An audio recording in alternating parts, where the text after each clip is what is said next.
Thank you so much. Of course. Sondra Radvanovsky. Did I say? Radvanovsky, yes, you got it, Radvanovsky. Radvanovsky for singers. I mean, you discovered opera with Tosca. It was the very first opera that I saw, yes, with Placido Domingo. I was watching him on TV. I was 11 years old, yes. From the Baths of Carcala, I think it was. Mm-hmm. And I said to my mom, I want to do that. I just wanted to sing, you know. Yeah. Placido, and I don't remember who the soprano was. It might have been Eva Martin. I think it might have been Eva Martin. But I just remember the story.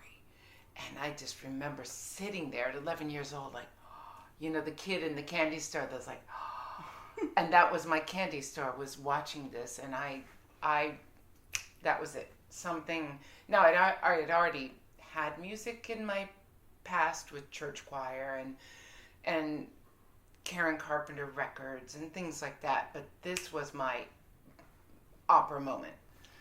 And that was it. So how do we feel now to be singing Tosca in Paris? So many years after. Yeah, you know, it's very, you know, every day I just kind of pinch myself. Because not only that, having met and worked with Placido Domingo then, and,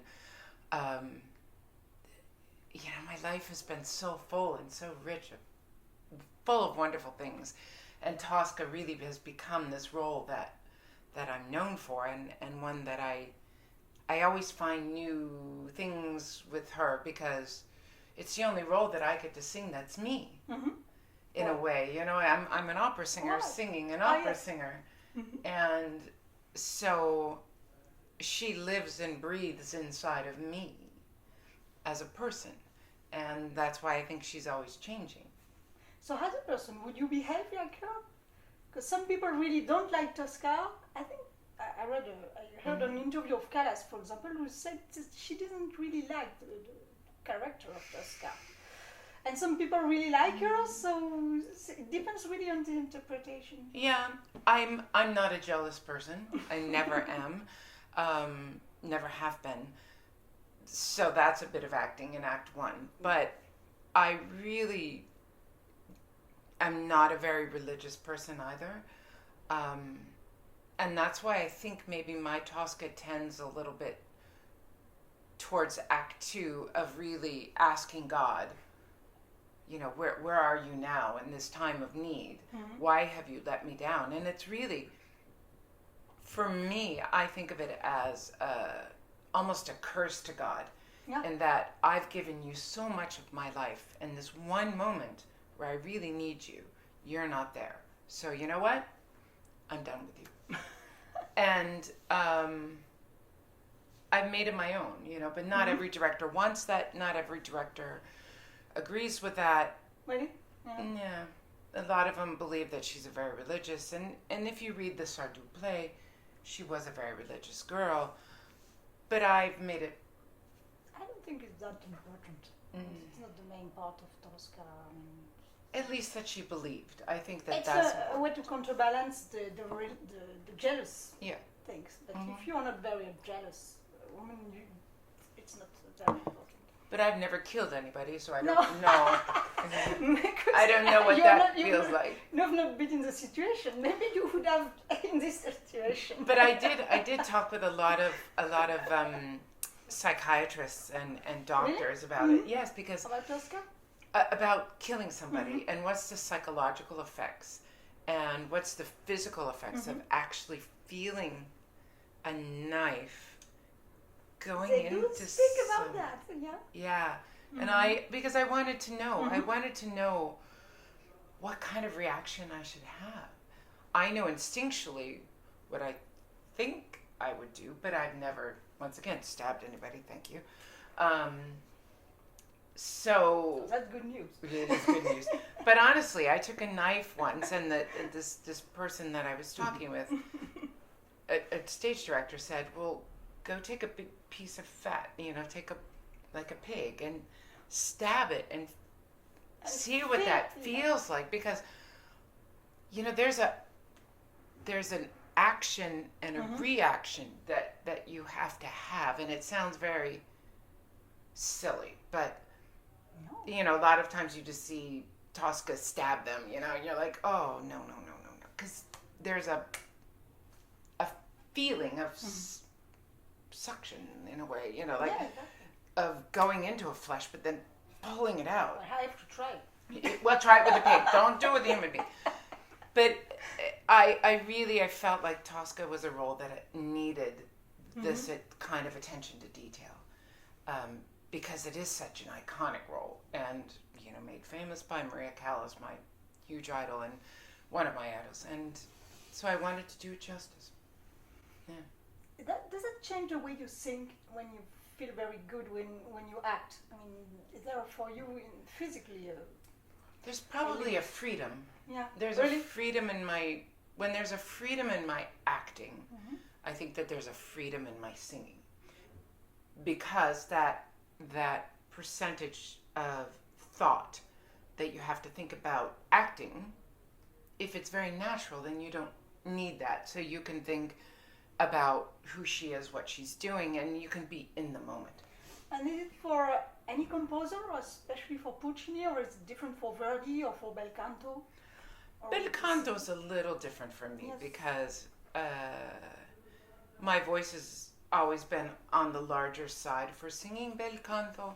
Yes, you're one of the rare sopranos, pinto, who is able to speak bel canto.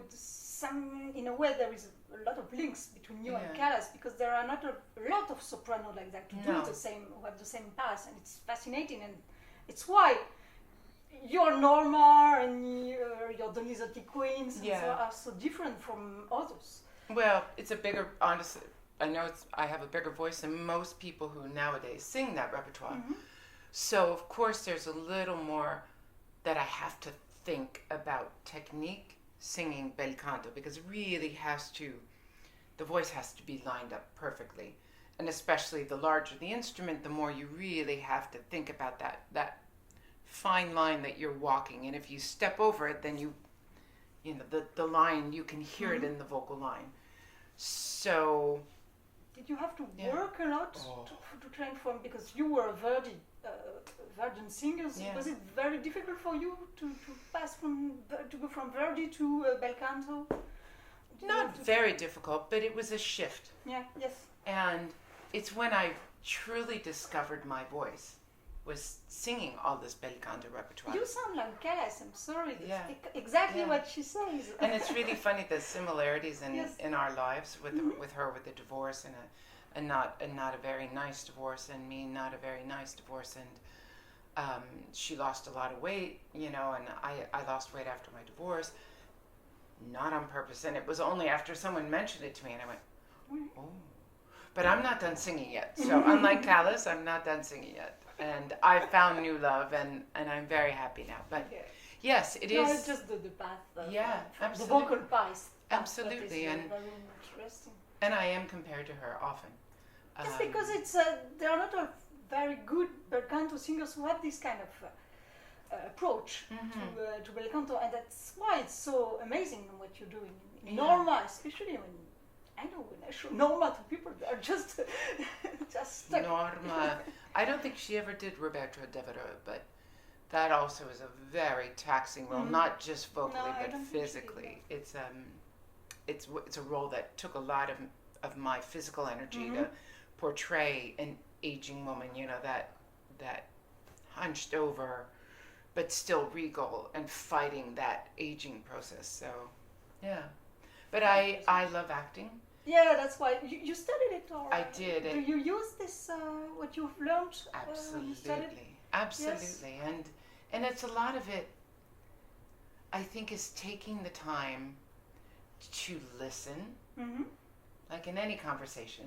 Yeah, you listen to the other person and you react. And a lot of singers, they're so worried about what they're saying and how they're singing and how they're moving that it's a one-sided conversation.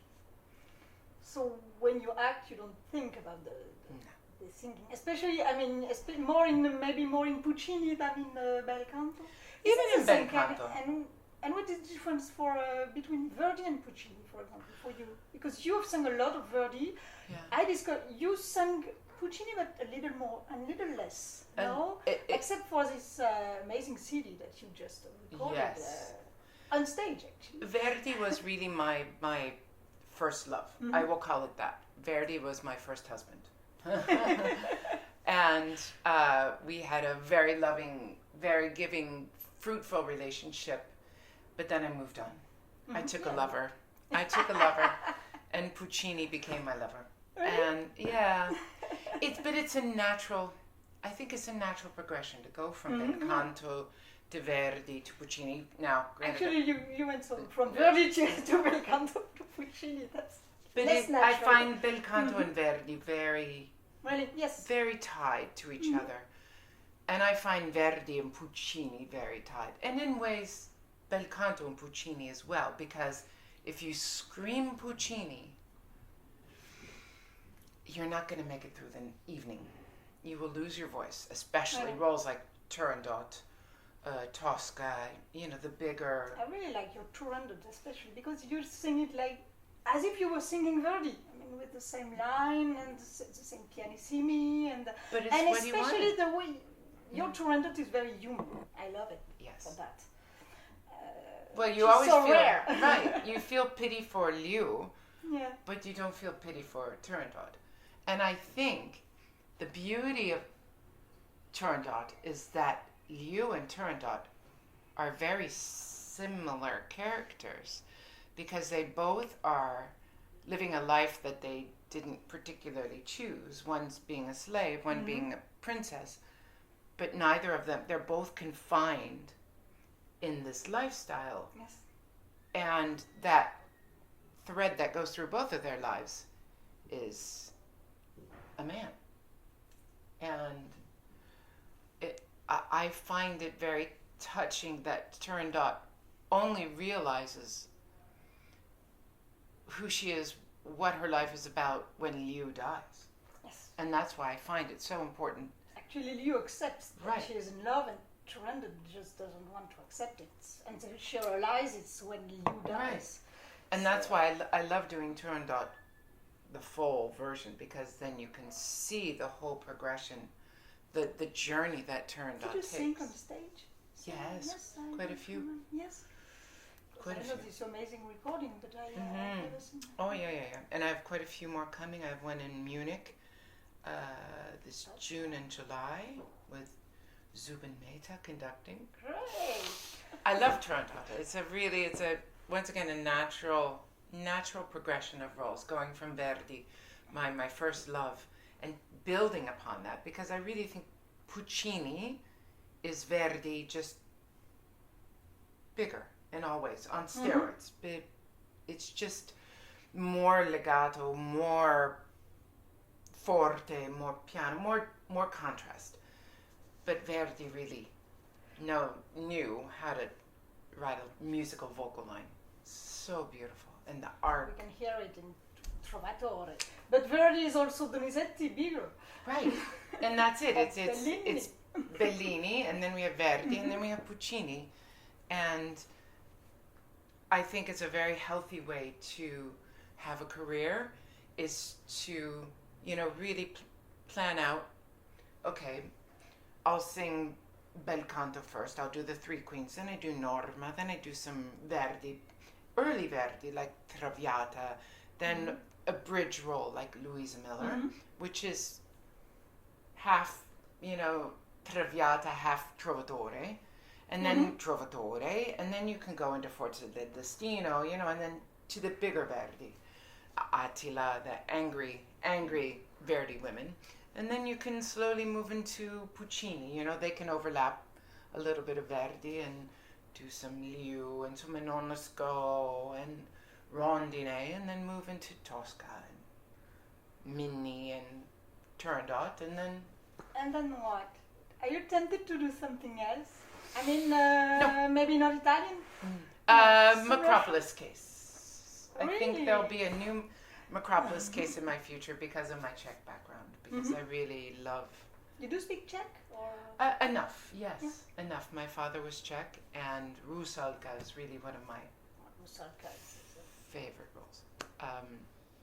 You did some Russian, I mean, a little bit? I did Pikovaya Dama, and I did Eugene Onegin. I did Tatiana. And the light Wagner's doesn't speak to you? No. No. When you have such great German singers singing this repertoire in their language, I don't feel like I can do it justice. Some do it. No, and you know, I had... sometimes badly. Right. And so many great singers have told me, you know, Morella Freni told me, Regine Crespin, you know, Renata Tebaldi, all these great singers who I was so lucky to work with, said, sing what your heart feels. Right. Because if you don't, those people sitting out there will know. You told me Callas, so you were a great fan of Callas. Yeah. Other singers, maybe? You oh, absolutely. Tebaldi. Leontine Price. She was really maybe my first true love. Yeah, she. And what? Trovatore. Oh yeah, Trovatore and Forza del Destino. I loved the color of her voice was just like this warm honey, and just the lyrical phrases that she could make, no one could touch her. And her Aida, I mean, no, I'm sorry, Callas didn't hold a candle to, Leontine Price's Aida. So she was probably my first love. Of course, there was Beverly Sills, Anna Moffo, because I really wanted to be a coloratura soprano. Actually, you are a dramatic coloratura soprano, which is not that bad. Yeah. Did you have to work a lot to get the coloratura? A lot. Yes, because it's maybe not natural for you. No, and I think the big turning point of my career came after I had my vocal surgery in 2002, and I learned to sing with an impediment in my throat for, how many years was that? 32 years, and then I had to learn how to sing without it. And that's when I really found this bel canto voice, because I then had clean vocal cords. You know, I was not dealing with vocal cords that had a little bump in it, a little impediment. It was by birth that you had that? Yeah. And it changed my life. And I'm so grateful I did it. I was scared to death, but it opened up this whole new world. Because I had to relearn how to sing. There are a lot of tears. Oh. Yeah, I guess so. But persistence, we say in English, persistence pays off. And I worked really, really hard. And coloratura was not something, and still isn't something that comes naturally to me, especially with a bigger voice. And so, you know, walking on the streets of New York, I would be, you know, just humming coloratura passages and thinking, okay, where does that feel? Where am I feeling where it hums? Where does it sit? Where does it, do I feel it here? Do I feel it here? You know, do I feel it here? It you know, I'm sure people in New York thought I was cuckoo, but... You're not the only singer who says that. No. And, you know, I learned music. I learned very early on that I learn music while I'm moving. So I walk a lot when I'm memorizing music, or I have a rocking chair. And I have to move when I learn music. So in rocking chair. The poor people in my rocking chair. The poor people here, I'm memorizing this recital for Barcelona, and I think the people underneath me hear tick tick tick tick tick tick. Well, don't wear high ears. I know, but then it's like real music. Tick tick tick tick tick tick. Depending on the speed, because I walk in the tempo of the song, like. But yeah, because it's very physical for you. Yes, really. But I learned that if I put a movement with the words and the music, it stays in my brain better. So it's different sides of the brain, left and right. So, my life is music. Will you still sing bel canto, or was it very special time of your life? I really feel that once roles like Turandot. Yeah, that's why I'm asking, when singing Tosca and Turandot, going back maybe to... maybe Roberto Devereux. Yeah? Maybe Devereux. Yeah, because she's very special. Yeah. And, the three queens, as long as I have the agilita, then I would consider it. But I'm at a point in my life, which is really wonderful. I'm turning 57 in 2 days, and I've been doing this for 34 years professionally. I want a life. I want to live my life and not live the life of my voice. And that sounds selfish, I know, but I've given 34 years of my life to music and art, and it's time for me now. You still sound like Callas, I'm sorry. Yeah, exactly. I know. But it's you don't go to loud concerts, and you can't go out with your friends some night because your voice, or you can't have that glass of red wine because it might give you reflux, or you can't have the spicy food, you might get reflux. And my body is starting to feel. So what does that mean concretely for you? Yeah, well, my knee from doing Medea 2 in a row. Yes. My right knee has had to have a little work on it. We don't know how dangerous it is. Oh, the Medea! I was on the floor the whole right. night. But it looked great. Thank you. Well, I can act, but I also want to leave here. I want to leave with people saying she was amazing, not Sondra. When is she?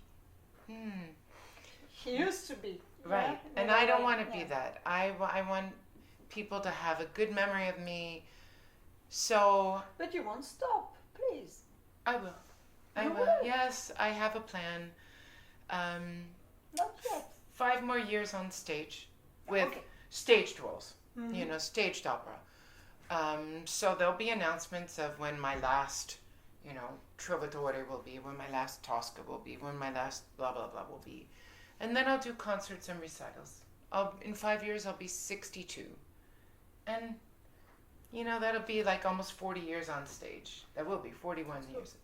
But do you plan on doing new roles in these 5 years, or just I have work on 3 more new roles you like? I have La Fanciulla del West in Mini. I have Adriana Lecouvre and the Macropolis Case. And do you know where? Yes. Fanciulla. Fanciulla is at the Metropolitan Opera in December. And then it will be at the Liceo next February, March. So more of Puccini. A lot of Puccini. Yeah, I really enjoy it. I would love to do all 3 of the Trittico. Yes. One time. We'll see.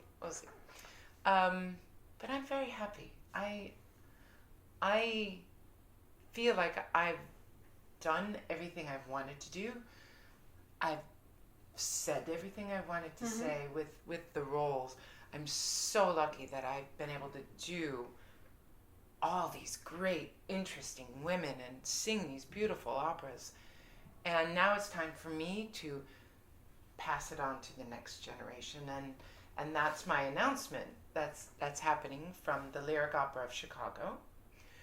I am their new artistic advisor.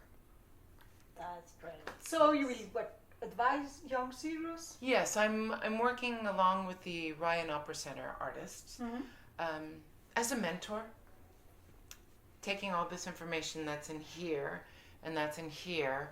And what will you do? Master classes? Master classes, one-on-one coachings with them, talking about characters and artistic and how to move on stage. And so your advices would be more on moving on stage and so things more than like that. technical. Well, also technical. If there's one soprano in particular who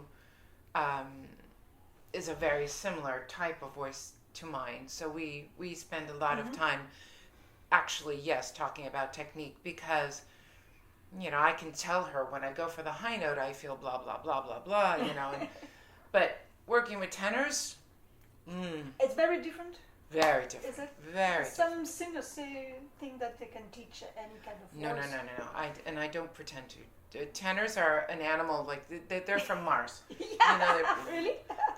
Why? Technically or? Technically, because they sing in falsetto. What they're basically doing is singing in a version of falsetto. Still has to be attached. Well, every tenor. Even Domingo. Even Domingo.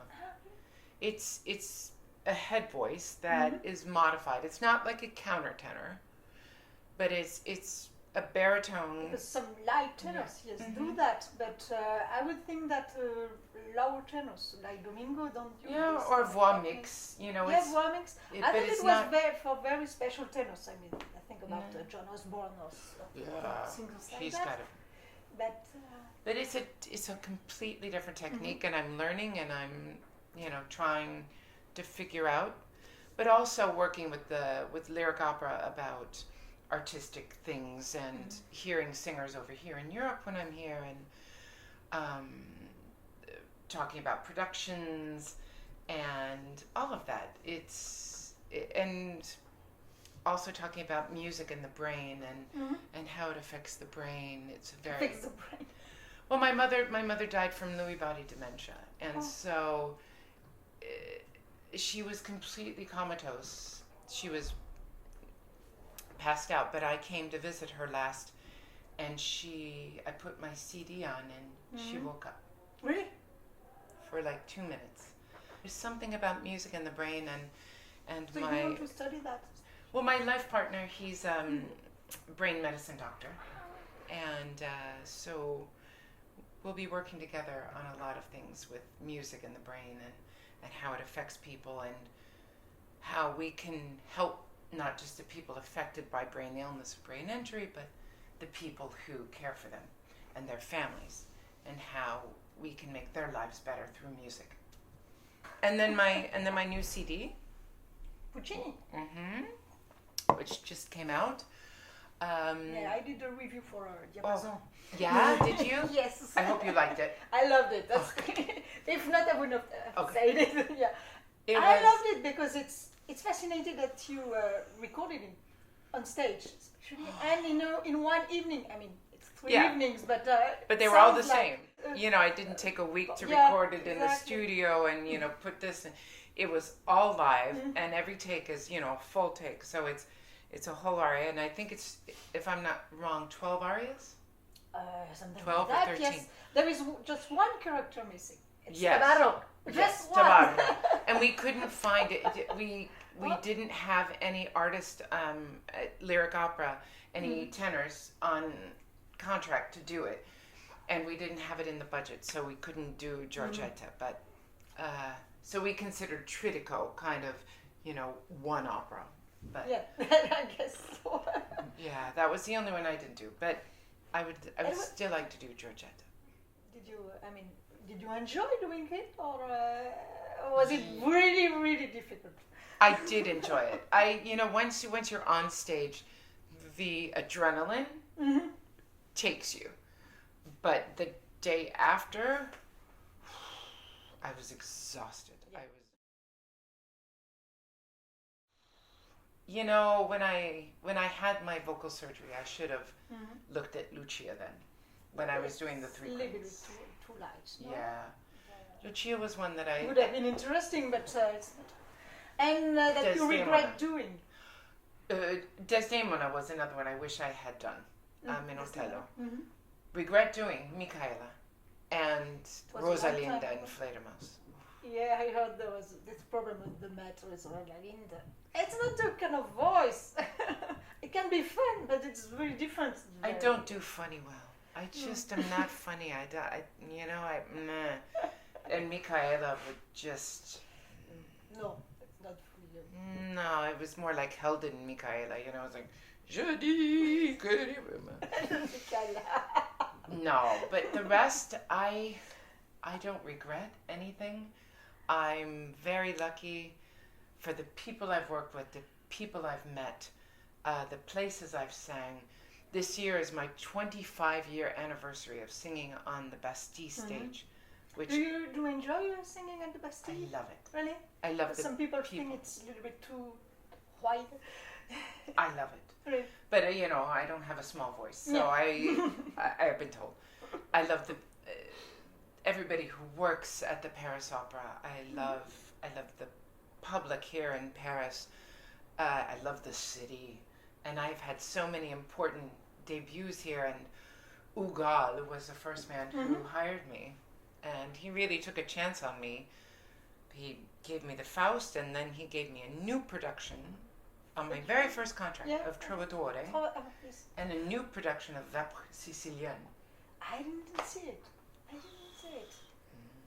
Yeah, it was. But who was the director? André Chervin. Yes. Et puis L'Hôte de Berre, we didn't see it because it was during COVID, so we didn't. I saw it on some parts. I'm sorry, but I didn't. No, I've been very public. I hated every minute of it. It was unfair to the singers. It was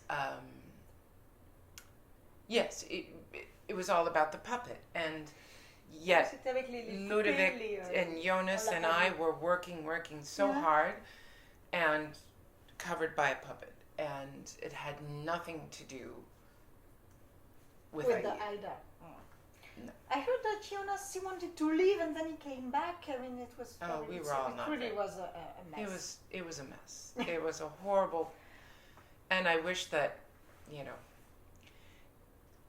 it was very great that we could do something during the pandemic, and I appreciated that. And I appreciated Alexander Neve giving us the opportunity to sing during the pandemic. I just wish that he would have, or Lotte de Beer, not Alexander, but Lotte de Beer had trusted us as singers and as actors. But when you accept something like that, do you know the director or not? There is always discussion for us because we see these things that sometimes are really awful. Yes. And we wonder why we have to bear with this and with these amazing singers on stage. Right. It's very frustrating for it is, and it's frustrating for us too because sometimes we don't know. Or we know who the director will be. But we don't know exactly the whole concept. Usually, when you know the director, you know. Right. And sometimes you don't know who the director is. But I'm in a position now in my career where I ask, who's the director, who's the conductor, who are my colleagues, all of that. Because I really feel that a collaboration is so important now. Not just having one person kind of standing out and the others, not collaborating. Yeah. I think it's so important to our art form to have a unified production. Because if not, it feels very... And this is what I hope opera changes going forward, is that we all act as one and bring opera to 2026 and make it. And who are the directors nowadays that you really like? My very favorite is David McVicker. Yeah, me too. 100%. I mean, there's David McVicker and everyone else. He is... Robert Carson also is very good. I was thinking about Carson. They're in the same group. And the reason why I love both of them the most is that they understand singers. Really? Yeah. And they understand that a singer can't stand on their head and sing O Padre Mio. Or, it's just not possible. And they're very friendly with singers. And they both allow me, Sondra Radvanovsky, to inhabit the character through my life and my journey, and not saying, this is my idea, you have to stick with it. They allow collaboration, and that's very special. How is it with Tosca? Yes, this production is fine. Oh, I love it. I think it's really wonderful.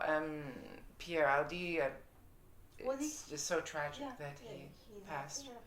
Were you directed for the production? Yes, his assistant. She directed us, and wonderful. really assistant director. She's on staff here at the Bastille, at the Opéra National, but a very good director, very underrated, I think. And she really took the time to talk about Pierre's concept and his idea of Tosca and the production. Because it's my job as a singer and an actress to take what the director says, filter it through me, and then convince the audience of that to there. It's a very good production, and except that I don't understand the end. I don't quite either. I did that once in another Tosca where I turned up stage and walked off in Barcelona. I guess it's her just having killed herself, and that's when the curtain comes down. And it's very interesting having it set, the third act, in a different scenery. So, and considering how my knee is right now, I'm very glad not to jump. I'm very glad. So yes, I just said, oh, thank you, because it's really, it's not good. Really? No, It hurts? Oh, stairs are. Did you have to have surgery? Or? I will, yeah. But right now I had. Is it really because of Medea? No. And all the falling on stage. It's just 56 years of, hitting my knee. And absolutely. Yeah. We don't know how dangerous it is to be a singer. Yeah, well, how many times do I sing on my knees, I'm always on my knees, always. So, I had a procedure done where they take your blood and they spin it and they take the plasma out of it and they, big long needle, inject it into me. We can do that a few more times, and then if it doesn't work, then that's okay. If that's the worst of it. You can still do concerts. Yeah. And if you do concerts, will you add a few arias that you would like to sing that you didn't? Which ones, for example? Oh, well, let's see. Maybe some of the Verdi that I didn't do, like a Desdemona, the Ave Maria and the Salce. That would be amazing. Wouldn't that be pretty? So maybe some of the other bel canto. No, and some of the more rare Verdi roles, like Araldo, Stifelio. Yeah, I did Stifelio, but that would be fun to do on a recital. And maybe some of the lesser known Verismo. There's another La Bohème. Yeah. I would love to do some of that. There is the Boito also, Mephistopheles. Yeah. No? I did I've never done L'altra notte in a recital. There is Gioconda as well. No. I can do the aria. I'm okay with the aria, but and Fedora is another role that I might actually learn. But I love the aria, so that's another I could do. I want to learn more. That for concerts, I would like to do, and write some music with Jake Hagee, the composer. Oh, that's right. Yeah. Yeah, we're writing a song cycle about memory and about brain and dementia and Alzheimer's. And the first Together, song. he's writing for you. I write the poetry. Oh, okay. And he wrote the first song from my poetry that I wrote right after my mother passed away, like minutes after my mom died. And it's a song called If I Had Known in English, and it's really beautiful. He's an amazing composer, and his life has been touched by dementia and Alzheimer's as well with his mother. So it's something very close to him too. Yeah. Closely together. Yeah. So you would create it as a recital as well. So yeah, a song cycle, long song cycle. Yeah. Do you sing song cycles? No, you don't. No, actually. But I would like to. And that's a whole venue. That's what I want to explore when I stop doing opera on stage. I would like to look into more, the recital, the concert opera, but not staged opera. There's much to do. But you're so good on stage, it would be a shame. Well, there's other things. I would really love to, in a perfect world, I would love to do some sort of television or movies as well, some Okay. acting In role. which way? Oh, yes. Just acting. Just acting? Yeah. In a series? No, I don't know about a series, movie? but a movie Yeah. or something, or And guest theater? appearance. No. And what? Theater? Yeah, why not? No. Shakespeare? I don't. Lady Macbeth? No. You didn't sing it, did you? Yes. Did you? Yeah. 3 times. Mm-hmm. I'd like to do it again, but You're gonna do everything, actually. I love those arias. That's another aria that I can add to a recital as well. I've done the sleepwalking scene in a concert, but not the other 2. So we'll see. So many projects. Much to do, and I'm not retiring. I'm just moving, shifting. You know, like because I want to live life too. It's important, and I have a new love and an amazing love, and why not live life to the fullest?